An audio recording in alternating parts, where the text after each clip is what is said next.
When we think about the quilts and their history and the kind of recorded history of them in the Great Lakes, I know that scholars talk about the practice of blanket making as being part of the big drum and the Midewin, something that they would have observed a century ago here in Minnesota, certainly. Frances Densmore, the Minnesota ethnologist, talked about going out to White Earth for even the powwow. She said there was a women's dance where often fabric was kind of given out by women as gifts during the women's dance. That wasn't part of the Midewin or the big drum ceremonies, but it was part of the regular powwow in the early 20th century. There are other people who mention the tradition as well. Tom Venham, the late ethnomusicologist and scholar who wrote a lot about the big drum ceremonies, especially over by Lecouteray in Wisconsin, talked about how present this tradition was for Ojibwe women. So I guess what I would say about it is that it really has a long tradition in the Great Lakes. It probably follows certain traditions like making blankets made from rabbit skins initially, but it's a really vibrant and an important part of ceremonial life today. Ojibwe people have been, and women in particular, have been making blankets for a very long time, living in the cold climate that we do. I was just thinking the other day of some comments that my friend Louise Erdrich had made about blanket making traditions among Ojibwe people. And she talked about the fact that we used to make, a long time ago, rabbit skin blankets. And she also said that she had an aunt who had a blanket, a quilt that was made entirely of Bull Durham tobacco bags. And she thought that was one of the coolest blankets that she'd ever seen. But when I think about that transition from rabbit skin to making cloth blankets, you know, you can see how, in a sense, it followed in that tradition, right? Because rabbits are not that big, and so you have to stitch a lot of rabbit skins together to make a blanket. There's another significance to Ojibwe quilt making traditions, and that has to do with the ceremonial traditions of the Midewin and of the big drum that is also part of kind of ceremonial life among Ojibwe people of Minnesota and especially Wisconsin as well. So in those traditions, for going into the lodge, the Midewin lodge, people need to bring blankets with them as part of their initiation practice. So people who are there are a lot of people in our communities that make blankets. Some of them are for their own use or their family's use when they're going into the Midday Lodge. But there are others who kind of make blankets for people that are purchased who may not be like me, an especially talented sewer. And so you might purchase blankets from somebody else.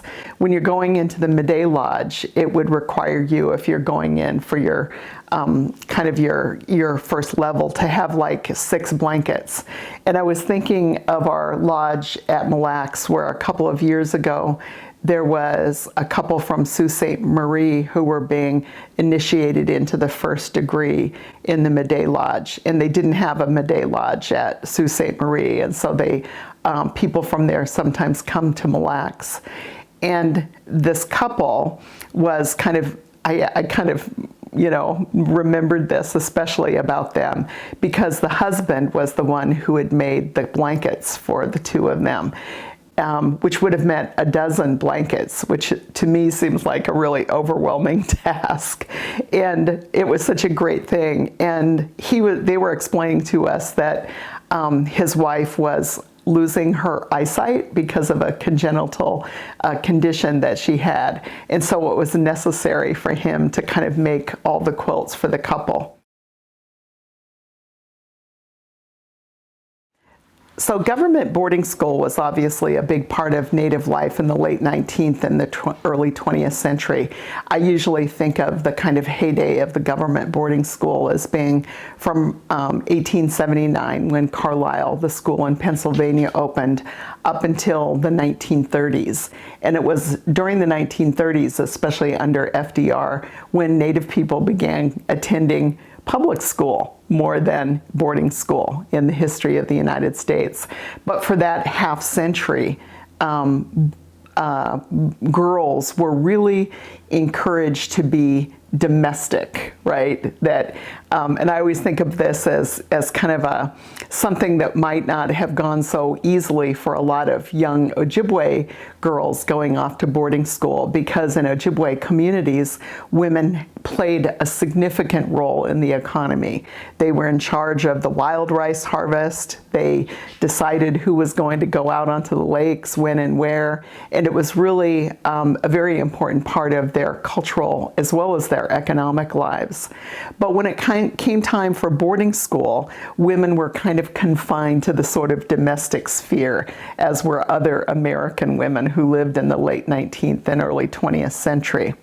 So in that, in the context of boarding schools, girls had a lot of occasions for sewing, and it might have been blankets and quilts that they learned. And I think about Carlisle being out in Pennsylvania and how that was kind of a center of quilt making in the United States because of the Amish communities out there that had settled around the turn of the century. So maybe there was some kind of traditions that were learned from other peoples as well when it came to quilts. So because women were confined to the domestic sphere, sewing was an incredibly important part of their lives. And in the context of boarding schools, girls sewed everything for the schools. They made their own uniforms, the uniforms that we kind of complain about as part of boarding school life. They learned to sew their own dresses. They learned to sew kind of bedclothes, sheets, and all these other things that kept the schools running. The girls learned a tremendous number of sewing skills. So their labor was really essential to keeping the boarding schools running. But on the bright side of all that work, I think of my grandmother, again, being a student at Flandreau in the early 1920s, that these were for her lifelong skills. And I know our family really appreciated the quilt making that she did within our family. When I went through the lodge, I talked to a friend of mine at Mille Lacs, Joyce Shingaby, about making my blankets. And she was really great because my daughter and I were going through at the same time, and so we needed a dozen blankets. And this was really overwhelming to me as someone who, I'm not saying I flunked home ec in high school, but I was definitely the home ec generation. I remember we had to make shirts, sew buttonholes. There were certain things that we needed to do when we were in high school to pass our home ec classes. But I didn't love sewing. I didn't really ever love it that much. And so when I talked to Joyce about making my blanket, she was so gracious, and she wanted to be sure that she asked Benet and I, well, what colors do you like, and that sort of thing. So she did it. I always admired her because she did it with a lot of love. And she could make star quilts or plainer, just kind of quilts, whatever you liked, but she had a nice eye, I think, for color and design. And there's some people who are just really great at making ceremonial blankets. And I sometimes think about the blankets and all the hours of labor that go into blanket making when I'm sitting in the Midday Lodge, because you see all the blankets that are so beautiful hanging up in the lodge. And I look at them to see, sometimes I think, someone who maybe was a beginner made this blanket. And at other times, people are just really skilled, and the colors are so extraordinary, and they're really very special. But I think all blankets are important in the context of the their ceremonial use for Ojibwe people, because it can be kind of a simple blanket to one that's a little more elaborate. But everyone values the work and the, like Louise says, that kind of spirit that people put into making blankets in our Ojibwe communities.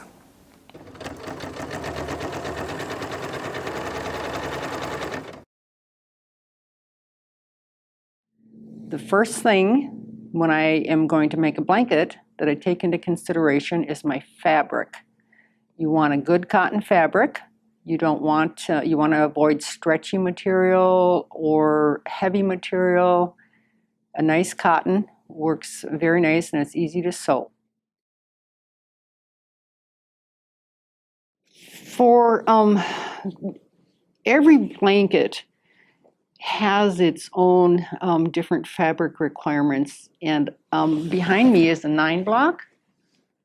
This particular blanket, what many women make is 5-inch strips for this particular pattern, the blue and the pattern part on there.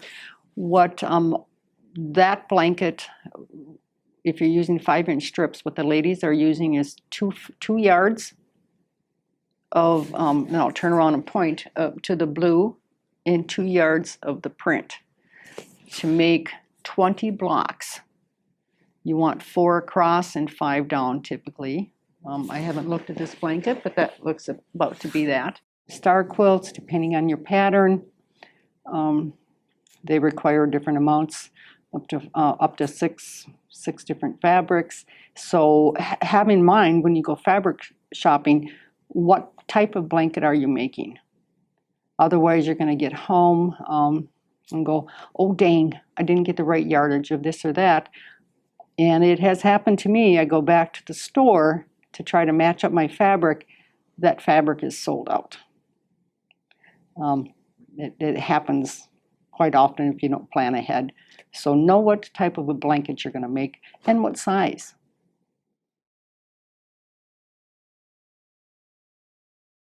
Typically, I make only queen blankets, and I use a queen flat sheet for the backing, which is ample because sheets are made with the long sides and top, enough to tuck in here and there. So if you're making a queen top, a queen sheet for the back. If you choose to buy store-bought packaged batting, usually if you can buy a packaged batting for one blanket.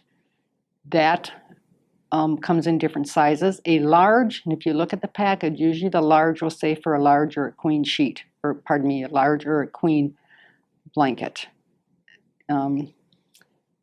If you're using a sheet for the inside, of course, then you're just going to use 2 queen sheets for your queen top. Kind of laughed one time, one of the drum keepers said, hey, tell some of them ladies to throw another border on there, that the blankets were getting a little small. Whether that is the case, I don't know, but sometimes our humor is kind of fun too. So, but queen size, I think, is kind of the standard that we make. I then make sure I have all my proper tools, my cutting mat, my rotary cutter, pins, my scissors. I have everything at hand before I start. My first step would be to get my fabric, pick out my design, and then determine how many strips I need. I cut my strips according to the size of the blanket that I want, whether it's a twin or a queen. I lay my fabric on the cutting board. I always have the fold towards me, and I make sure my fabric is straight. The fold is on a line so that my strips are straight. Once I cut my strips, then my next step would be to sew my strips together. After we sew the 3 strips of fabric together, we measure across the top, then to see how wide. Our goal is to have a square. Our block is going to be square for this particular blanket. So if you have a 15 inches across the top, then you're going to cut those strips into a 15-inch square. For the pattern, if you notice, this is called a fence rail or a rail fence, either way is correct. You're going to have 2 blocks, 2 squares, the same identical squares, that you're going to face one direction. The next block will be a different direction. You will alternate those blocks to make a pattern, a zigzag pattern. I sew the squares blocks together to make a row across the top. Some people choose to work lengthwise, it doesn't matter, but for this display, I've used set my blocks crossways. And then I make another strip. I sew my blocks together to make a strip, and then I sew the strips together. So maybe I have 4 rows or 5 rows of strips that are sewn together. That would make, I make it as big as I want for my top. The next thing, when my top is finished, I need to think about is what I'm going to use in the middle of my blanket. Some people use batting. There are different types of batting. There's a polyester batting, there's a cotton batting. Many of us oftentimes use a sheet in the middle. It makes a nice lightweight blanket and it's easy to work with. Thus we have our top, we have our middle, and then we need to think about a back for our blanket. I oftentimes use a sheet for the back of the blanket as well. Muslin is nice if, depending on the purpose of your blanket, if you're making blankets for Madé and you need a lot of blankets, you may choose to have the lighter muslin backing. I lay my backing down first on my work table. Then I put my batting or sheet, whichever I'm using, in the middle. Then I put my finished top on the top. So I have 3 layers. I then choose to do my tying first. Some people tie after they've finished their blanket. It would be your preference. The reason I tie mine first is just that it eliminates some of the movement of the blanket. So I tie my top. Then I make sure my next step is to cut the batting to fit the top. No overhang on that. I want the batting, the sheet, the middle layer to fit the top. Then I go to my backing, what I call the backing, that's the layer that is against your work table. I usually cut about 2.5 inches away from the size of the finished blanket. That gives me, an inch and quarter or so, whatever it is, to fold 1/2 over onto that makes my final border, my trim on my blanket. I start in the middle of a side, whichever side you choose or end that you choose to work from. I start in the middle and work my way towards the corners. I pin the sides all the way down. Then when I get to the corner, I like to fold my fabric into what makes, so that I can sew a nice little square into the corner of the finished blanket. When I sew the blanket, after it's all pinned, my goal is to sew with one continuous line. So I start at the top would be of the left side of a square, a corner, and I sew down, then I lift up the foot and I move it around the corner. So I make my little square, and then I can sew close to the left edge of the border. And then I work my way down to the next corner. I never need to stop and start. It's just a continuous process. And then you have, you stop where you start.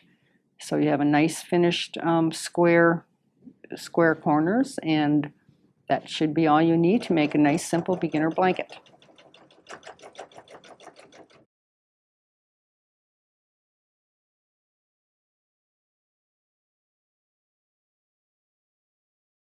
Initially, when I was first started going to Big Drum, and one of the women of the drum kind of took me under her wing and was teaching me the ropes and taught me about blanket making. She said everything, every piece, even if you chose to use a sheet in the middle, that every piece of fabric had to be new. And she told me, she says, boy, oh boy, she says, if the ladies on the drum find out that you've used a used sheet in the middle, they'll make you take that blanket apart and start over.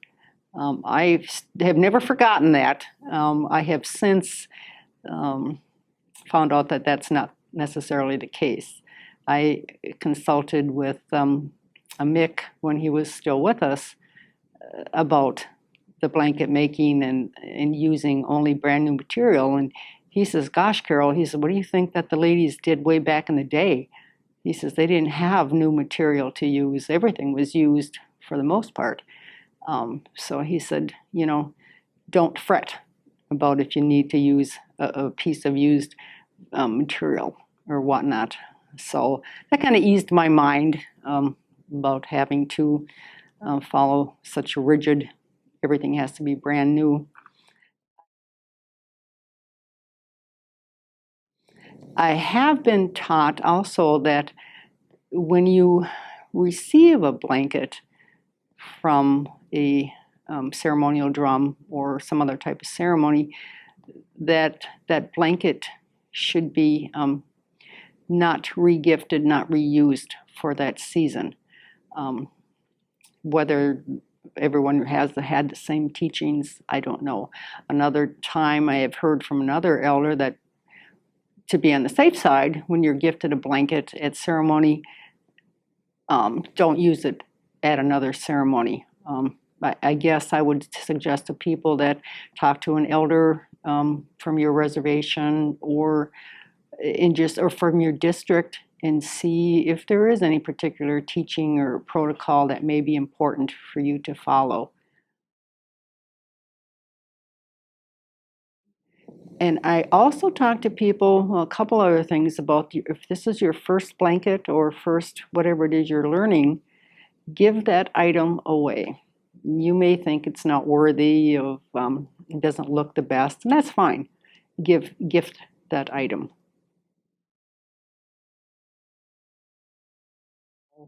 No matter what craft I'm teaching to people, I always talk about working in a good way. Do your best. We're not perfect. We're human beings. We're going to make some mistakes.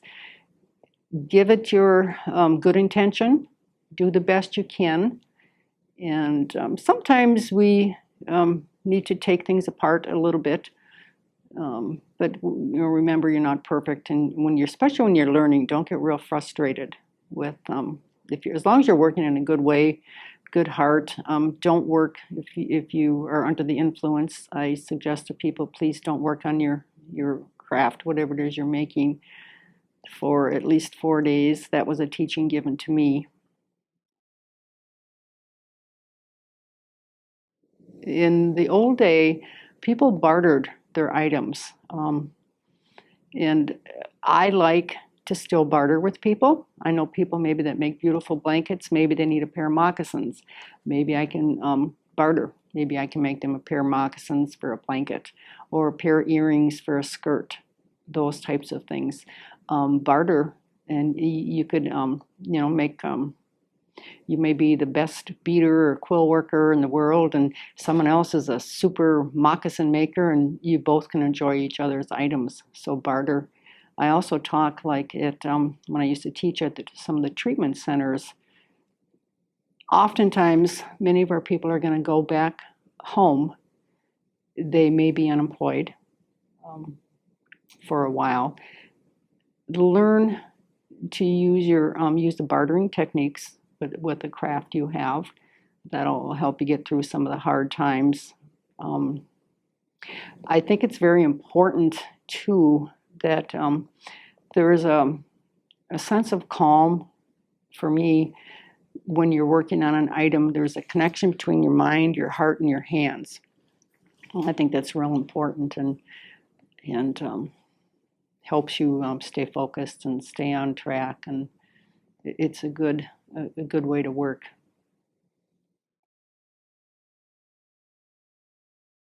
Now I'm going to mention just a little bit about big drum and what some people, I guess they call it the social dance afterwards, where you're exchanging gifts, blankets, fabric. I've received earrings. I have actually gifted ribbon skirts, that type of thing. I believe it would be an appropriate cut of material to exchange or to gift would be 2 yards. At least that is a standard cut for many blankets that you're going to make, and so 2 yards would be a nice piece of fabric to gift to someone for the dance part. I also received a teaching that you do not gift fabric to men, that's an exchange between women. And that's been a teaching given to me by one of the drum keepers.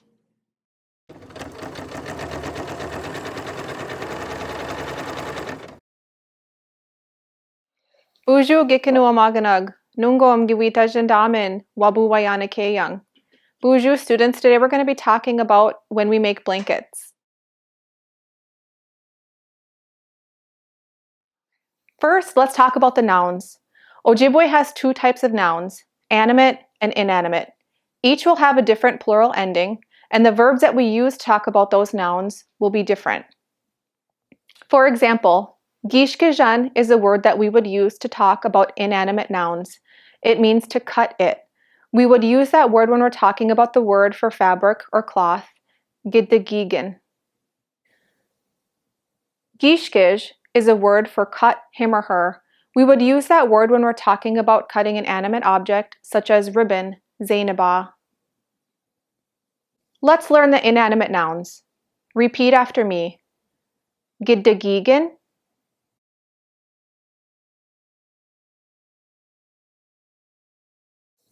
mujwagan, debaiganayab, Wawiyajigan, Zagakwaigan,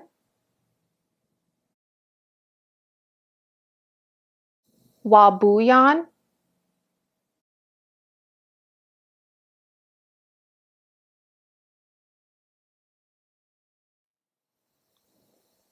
Let's learn the animate nouns. In this lesson, there is only one. Gashkigwason.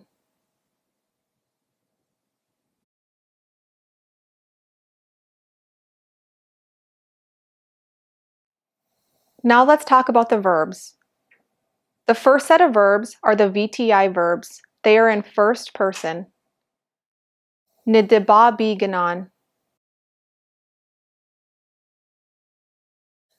Nizagakwaan. Nigashkikwadan.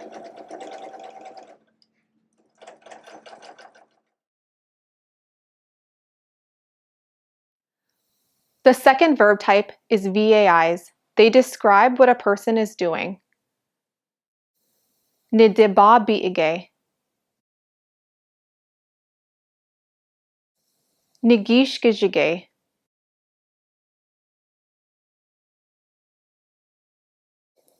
Nizagakwaige.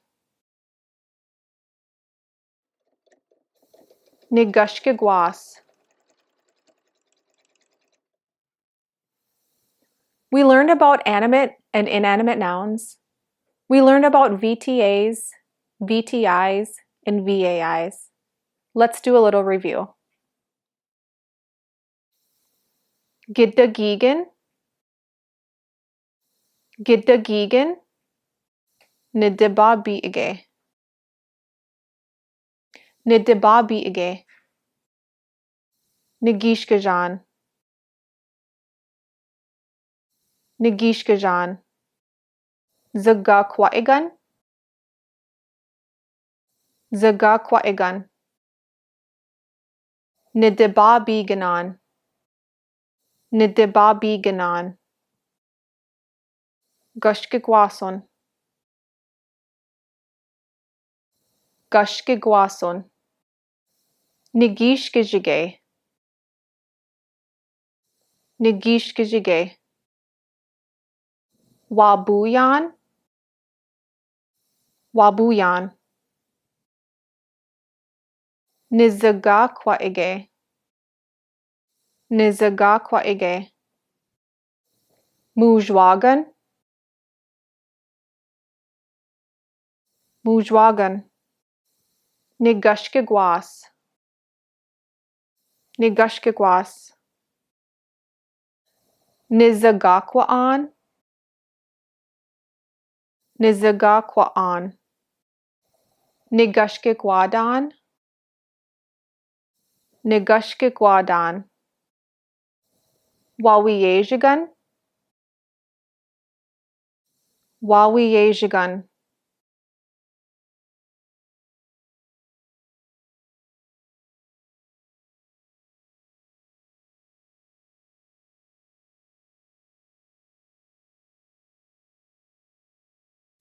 Gidagigan.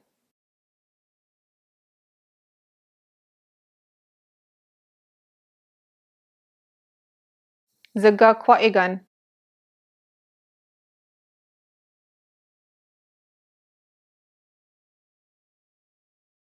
Gushkigwason.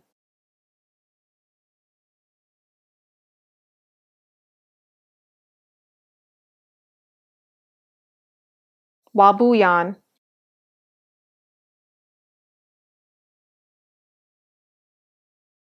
Mujwagan.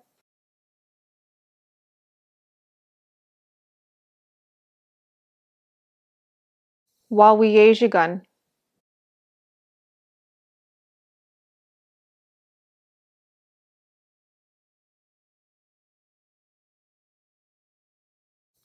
Nidibabiganan.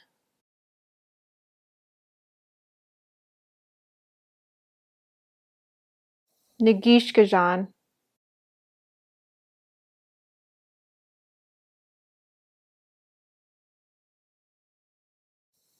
Nizagakwa'an.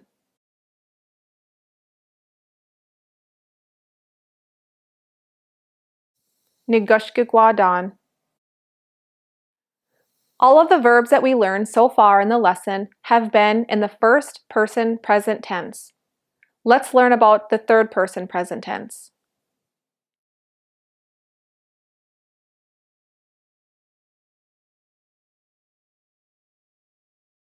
Odibabiganan.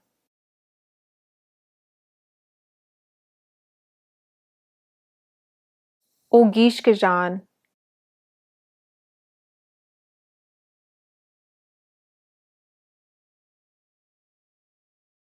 Ozagakwa'an.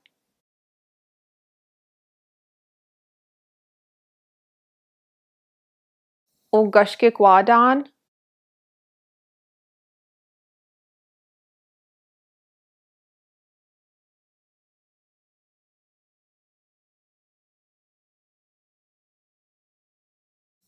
Gidagigan.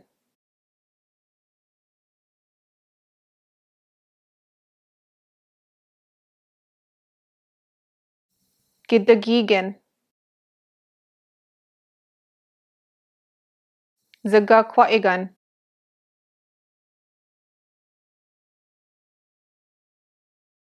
Zagakwa'igan.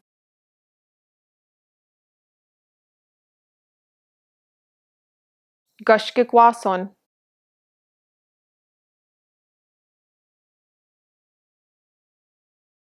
Gushkigwason.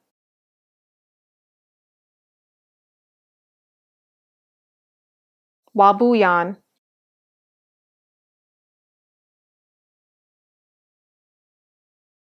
Waabooyan.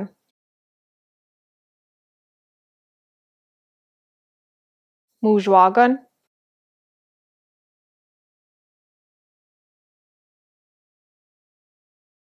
Mujwagan. Waabooyaanike.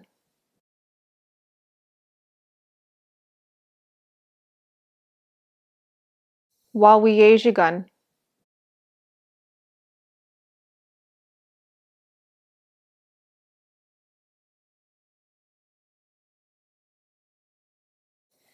Nidababiige.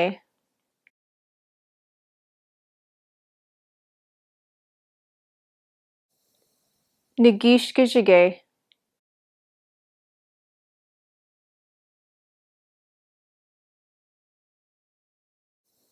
Nizagakwaige.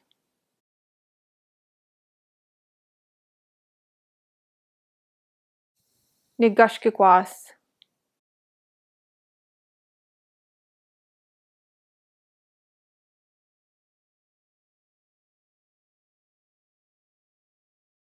Dibabiige.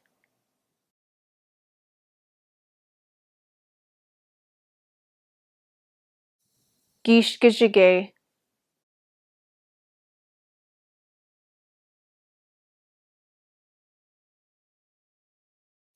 Zagakwaige.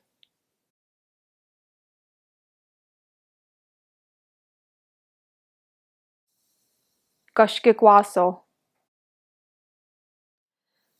Thanks for participating in this lesson. I hope you enjoyed learning Ojibweamoin, and I hope that you continue learning. Gigawabamin.